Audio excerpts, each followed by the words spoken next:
చాలామంది new year వస్తే ఖచ్చితంగా ఈ ఇయర్ నుంచి డైరీ రాయాలి అనుకుంటూ రిజల్యూషన్స్లో ఉంటాయి కదా, అది కూడా నాకు ఉండేది. అప్పుడప్పుడు నేను రాస్తాను, ఇయర్ మొత్తం రాను కానీ డైరీ అయితే మెయింటైన్ చేస్తాను. సో డైరీ కాకుండా ఈసారి డైరీ గైడ్ అనమాట. అంటే మనం డైరీలో మొత్తం కంప్లీట్గా అన్నీ రాసుకోవాలి.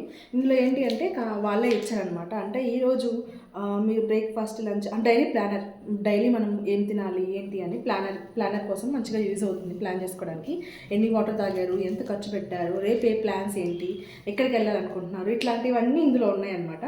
చాలా బాగుంది ఇదొకటి. నెక్స్ట్ ఇంకొకటి, ఇది నేను క్రియేట్ చేసుకున్నది అనమాట. ఇది నా లాస్ట్ ఇయర్ రిజల్యూషన్ స్టార్ట్ అయింది, అప్పుడప్పుడు చేస్తూ ఉంటాను అనమాట. ఇది స్క్రాప్ బుక్. దీన్ని నేను ఎలా యూజ్ చేస్తున్నానంటే, అదండి మా ఫొటోస్ ఏవైతే ఉంటాయో, ఇప్పుడు ఫోన్లో అంటారా, ఆ ఫోన్ కొన్నిసార్లు పోయింది, లేకపోతే పాడైపోయింది, దాంట్లో డేటా అంతా పోతుంది. ఒకవేళ బ్యాకప్ ఉన్నా కానీ అన్ని ఫొటోస్ అనేవి మనం స్టోర్ చేసుకోలేము కదా.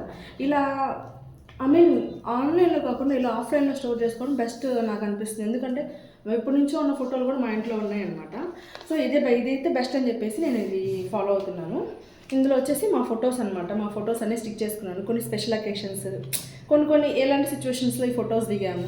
ఇక్కడ చూడండి, ఇది మా బాబు పుట్టినప్పుడు అనమాట. ఫస్ట్ ఫోటో ఇది హాస్పిటల్ వాళ్ళు తీశారనమాట. అలా సెలబ్రేట్ చేశారు, కేక్ కట్ చేసి. అట్లా ఇవి మెమరీస్గా బాగుంటాయి కదా. తర్వాత చూసుకున్నా మనం కాకపోయినా మన పిల్లలు, వాళ్ళ పిల్లలు చూసుకోవడానికి యూజ్ అవుతాయి కదా. యూజ్ అవుతాయి కాదు, చాలా హ్యాపీగా ఫీల్ అవుతారు. అంటే ఎలాంటి సిచ్యువేషన్లో ఈ ఫోటో దిగాము, ఏంటి, ఎక్కడున్నాము, ఇట్లాంటివన్నీ తలుచుకుంటే చాలా క్యూట్గా అనిపిస్తుంది కదా. సో అందుకోసమని ఇదొకటి చూపిస్తున్నాను. వీలైతే మీరు కూడా ట్రై చేయండి, మెమరీస్ అనేవి ఎక్కువ క్రియేట్ చేసుకోండి. Thank you.